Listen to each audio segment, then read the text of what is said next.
Hey everybody, welcome back to the channel and thanks for tuning in. In the last video we left off, I was going to show you our boiling process. We have a batch of maple syrup coming through right now, so stay tuned through the video and I'll show you how we do it. Here we go. Welcome back to the channel everybody. In the last video I was going to show you how our boiling system works and how our sugar shanty is set up.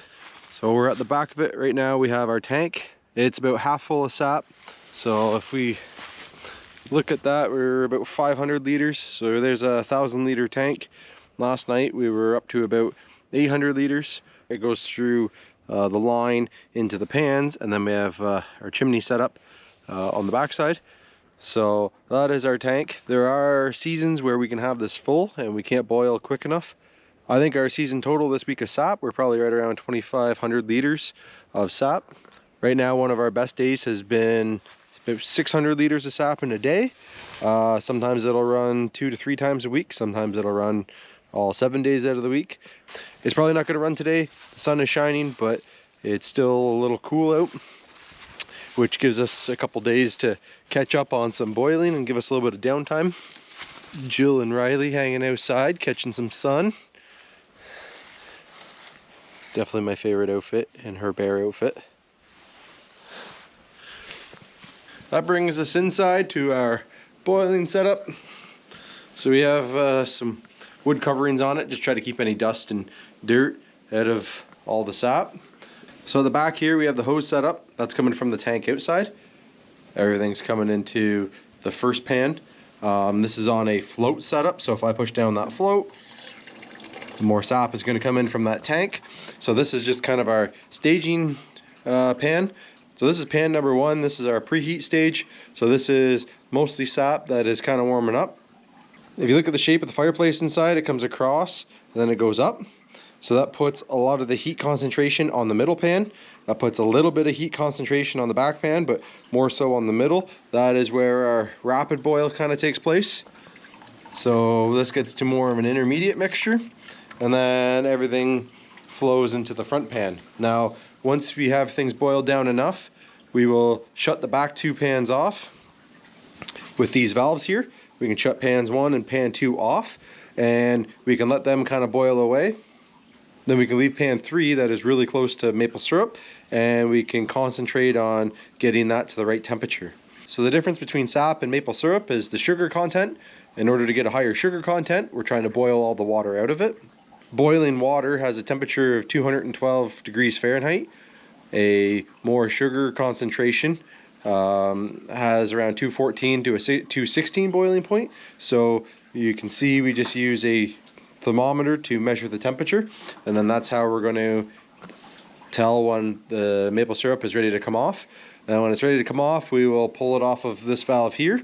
It'll come out into a filter, into a pail, and then we'll take it up to the house. If we have to run another preheat through it to filter it better, we'll preheat it at the house and filter it again. And then at that point, everything's nice and clean in the house. We can put it all into the bottles. So that's kind of how our boiling system works. Just to go over that again, we got the tote outside, we got the hose coming in on a float system, so we can let this boil all night. We never want the pans to go empty. If the pans go empty, the bottom of the pans will heat up. You can melt the pans, you can put holes in the pans. The sap will turn to a sugary tar and burn onto the pan, and that is never fun to scrub out. It has happened before when you leave kind of things going and you think you have more time than what you do. So we got the sap coming in, it goes through a preheat, so that's just warming everything up. Things get to the middle pan, and that is kind of an intermediate rapid boil. And then when it goes from there, it flows into the front pan, and that's kind of a more concentrated fire where we can control the temperature a little bit better. And like I say, we got the boiling point of water, and then you have the boiling point of maple syrup. And depending on who you ask, that temperature can be that can fluctuate a little bit. But for us, we usually take it off around 216 Fahrenheit, and that's how we know we're getting a good maple syrup. Well, that's going to wrap up the video for today. This is the last part of the 3-part series on our maple syrup season. My family has been doing maple syrup on the family farm for the last couple hundred years, and it is great to carry on the tradition. We just do this as a hobby, so our equipment and our processes might be a little rough around the edges, but at the end of the day, this year's total, we pulled off 105 liters of maple syrup. So that would put us at collecting over 4,000 liters of sap this year, on top of everybody and their full-time jobs and family and everything else. It's that adds up to quite a bit of work. So to add the filming on top of that, it's quite a bit of work. So I know my videos are a lot shorter than what I wanted them to be. There's a lot more detail and a lot more info I would have liked to put in, but that just means there's room to improve next year. So I appreciate you guys sticking around to the channel. The next couple of videos coming up, I hope to jump back onto the addition. If you haven't seen those videos, my wife and I have been working on an addition to our 1830s stone house that we purchased a couple of years ago.